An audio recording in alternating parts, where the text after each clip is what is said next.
ওয়াল্লাযী আরসালা রাসূলাহু বিল হুদা ওয়াদ দীনিল হক লিইয়ুযহিরাহু আলাদ দীনি কুল্লিহি ওয়ালাউ কারিহাল মুশরিকুন ওয়ালাউ কারিহাল কাফিরিন।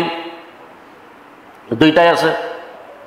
যুগে যুগে আল্লাহ রাব্বুল আলামিন নবী পয়গম্বর পাঠিয়েছেন, শেষ নবী আখিরি নবী রাসূলকে জমিনে পাঠিয়েছেন শুধুমাত্র কেবলমাত্র মানব রচিত সকল প্রকারের আইনগুলোকে উৎখাত করে দিয়া আমি আল্লাহ রাব্বুল আলামিনের কোরআনের কনস্টিটিউশন প্রতিষ্ঠিত করবে বলি সুবহানাল্লাহ বলেন। আল্লাহর ওয়াদা আমি করাবো। যারা এই রাস্তায় ছিল এরাই সফলকামী হয়েছে, এরাই পুজো পবিত্র হয়েছে, এরাই সফলকামী হয়েছে, এরাই লাভবান হয়েছে। আর যারা বিভিন্ন দিক দিয়া বিরোধিতা করেছিল, আবার যোগদান করলো না, আবার মুনাফিকি আচরণ করলো, সকালে এক কথা কয় বিকালে এক কথা কয়, আল্লাহ বলেছেন আমি কারো না কারো দ্বারা আমি দিন প্রতিষ্ঠিত করাবো।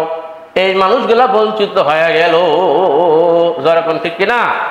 এরা যদি এখনো ফিরে আসে দিন প্রতিষ্ঠায়, আসল মজা এরা পাবে না। নিজ হাতে মাছ মারিয়া রান্না করে খাওয়ার মজাই আলাদা, বুঝতেছে? নিজ হাতে মাছ মারিয়া রান্না করিয়া খাওয়ার মজাই আলাদা। বুঝা পাইছে?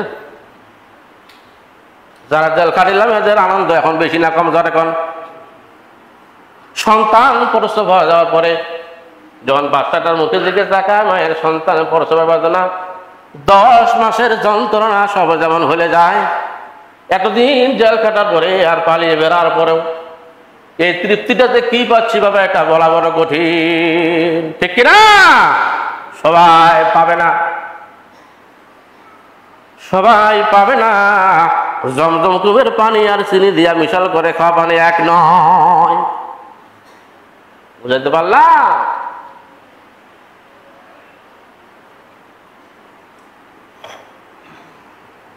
আরো সামনে বিজয়ের একটা প্রান্তর বাকি আছে। আমি কিন্তু আগেও বলেছি আপনাদেরকে, আমাদের এই কোরআনের ইসলামী আন্দোলনের উপর আলোচনা করার উদ্দেশ্য কিন্তু বিএনপি নাই, ঠিক কিনা? কইছে কিনা?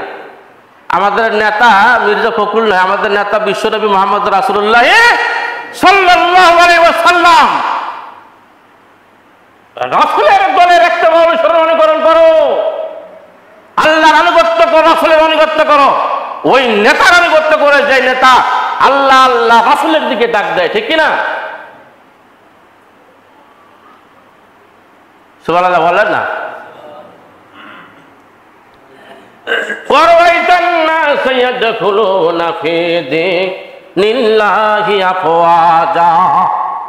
হে রাসূল, আপনি দেখবেন বিজয়ের পরে, ফতহ মক্কার পরে যখন বিভিন্ন গোত্রের লোকেরা যারা রাসূলের বিরোধিতাও করেছিল, এরাও এসেছিল আল্লাহ রাসূলের কাছে। অনেকেই পরিচয় দিল যে আমরা তো তোমাদের সাথে আছে। রাসূল তখনও কোনো কথা কয় নাই। ভালো করে বুঝেন, রাসূল ভালো করে জানেন এই লোকগুলো আমাদের বিরোধিতা করতে এতদিন, কিন্তু এখন বলতেছে আমরা কিছুই করি। রাসূল কোনো উত্তর দেয় নাই, কোনো কথা বলে রাসূল ভালো করিয়া জানে। জানে কিনা? চেয়ারম্যানই নির্বাচন হওয়ার পরে চেয়ারম্যান যখন জিতে যায়, তখন ওইখানে যারা চেয়ারম্যানের পক্ষে ছিল, এরা যাওয়ার আগেই সকালবেলা চেয়ারম্যানের বিরোধিতা আগের দিনে যা করছিল অন্য মার্কার, ওরা যায় ওইখানে হাজির। চেয়ারম্যানও বুঝতে পারছে আমার তোমার সাথে আসানো। চেয়ারম্যান ভালো করিয়া জানে তুই তো আরেক মার্কার কাজ করছিস, জানে কি জানে না? মক্কা বিজয় হয়ে যাওয়ার পরে, মুসলমানদের হাতে সমস্ত শাসন ফিরে আসার পরে, শক্তি ফিরে আসার পরে, সার্বভৌমত্বের একমাত্র অধিকত্ব ফিরে আসার পরে অনেক বেঈমান মুশরিকেরা আল্লাহর দরবারে এসেছিল।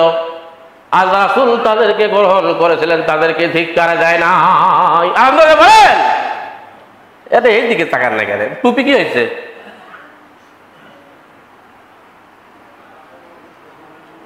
জামাত শিবিরের লোক যারা এখন আছে, যদি জ্ঞানী হয় তারা কখনো তার উপর অত্যাচার নিপীড়ন জ্বালাতন করবে না। যদি তারা জ্ঞানী হয়, এর ভিতরে কতগুলো ফাজিল আছে, ফাজিল আছে না?